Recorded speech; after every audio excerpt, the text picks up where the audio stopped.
Here is a somewhat recently extinct animal that you probably didn't know existed, the Réunion Ibis. This is the Réunion Ibis. It was found on the island of Reunion, and up until rather recently, it was actually thought to just be a relative of the also extinct dodo bird.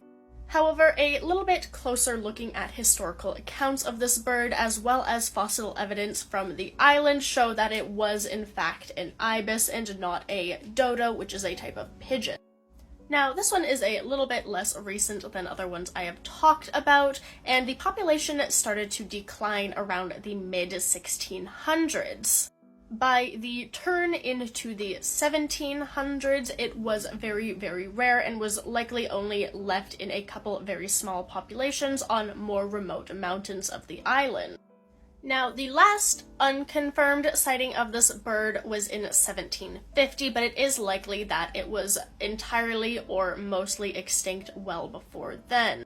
It is possible that a few very small populations still existed in the more remote areas a little bit longer, but we don't know for sure because there are no verifiable accounts of that.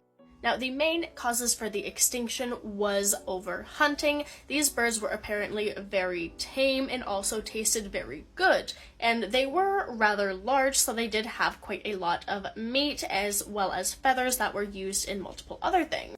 Settlers to the island did catch and kill a very large quantity of these birds, mainly to eat, but also occasionally for sport, very similar to what happened to the dodo. However, there were also other factors. Introduced cats and rats tended to eat the chicks of these and the eggs as well, so the baby ibises were not surviving to adulthood. And especially on the lowlands away from the mountains and higher elevations, the nests specifically were also at risk due to introduced pigs. However, still the most prominent cause for its extinction was hunting by humans.